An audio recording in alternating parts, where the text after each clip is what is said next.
आश्चर्य होगा। 70 वर्ष तक संघ में अध्यक्ष पद पे रहने के बाद और 80 वर्ष की आयु आने के बाद परिवार के सदस्यों को हाथ जोड़ के कहा, अभी तक मैंने अपनी जिंदगी परिवार को दी, मोह को दी, धन को, धरती को, पद को, पैसे को, संसारिक जवाबदारी निभाने में मैंने अपनी जिंदगी का इतना समय दे दिया है। अब मेरा समय मेरी आत्मा के लिए है, मेरा समय परमात्मा के लिए है। मुझे मनुष्य जीवन सार्थक करना है। प्रभु कृपा से मुझे समय अच्छा मिल गया, ज्यादा मिल गया। नहीं तो कई जन्मते ही चले जाते हैं, कई बचपन में चले जाते हैं, कई किशोर वय में चले जाते हैं, कई विवाहित बन के घर नहीं आते, उसके बीच चले जाते हैं। और कई व्यक्ति जिनको आयु बहुत लंबी मिलती है पर भगवान का स्मरण करे या परोपकार का कोई कार्य करे, ऐसा उनका शरीर ही नहीं होता। उनका शरीर वेदना में व्यस्त रहता है, वेदना में त्रस्त रहता है। लंबे समय तक दूसरों से सेवा लेना, यही पाप का उदय होता है, असाता का उदय होता है। मैंने एक व्यक्ति को देखा 8 वर्ष तक कोमा में रहे, 8 वर्ष तक लगातार कोमा में रहे। कोमा में रहने वाला क्या सेवा करेगा, किसकी सेवा करेगा, कैसे सेवा करेगा। 10 वर्ष तक बिस्तर पे पड़े रहने वाले व्यक्तियों को देखा है।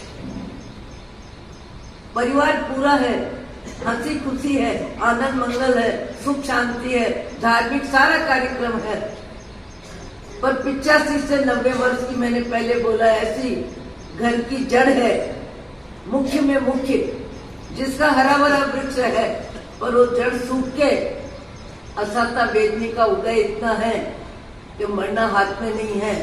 असाता उदय भोगना इसी शरीर से है, पर पुण्य का उदय है कि परिवार व्यवस्था खूब अच्छी दे रहा है। पर परिवार की व्यवस्था भी उनके लिए किस काम की? जो व्यक्ति जिस इंद्रिय का अति दुरुपयोग करता है, अति गलत उपयोग करता है, उसको वो इंद्रिय कालांतर में भगवान उससे वंचित कर देता है। मति की गति, कभी कभी व्यक्ति मति का दुरुपयोग करता है, सत्ता में, संपत्ति में, पदार्थ के राग में, बड़े आदमी की पहचान बनाने में। पता नहीं कब कौन किस पाप को मन से कितना करता है। और अति पाप करने में जिसकी बुद्धि जितनी काम देती है, कालांतर में कुदरत उसको उस बुद्धि से भी वंचित कर देता है। वो 85 से 90 वर्ष की महिला, जिसको बेटे कहते हैं माँ, पोते कहते हैं दादी, घर में खाना पीना, हंसना बोलना सब कुछ है, पर शरीर नहीं बदला है। कर्मों का भुगतान, पाप का उदय, असाता वेदनी लगातार वर्षों से है। 6-7 वर्ष हो गए, जीने का कोई अर्थ नहीं है, पर मरना भी हाथ में नहीं है।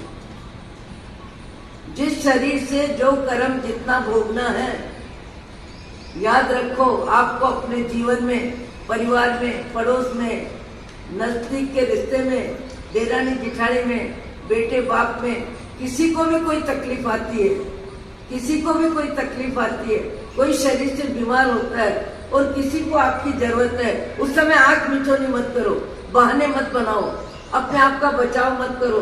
दूसरे की जवाबदारी समझाने में दिल दिमाग ज्यादा मत लगाओ और अपनी समझदारी का उपयोग पर सेवा में, दूसरों की जरूरत में तन मन धन बुद्धि प्राण से जितना सहयोग दे सकते हैं, सहयोग देना चाहिए।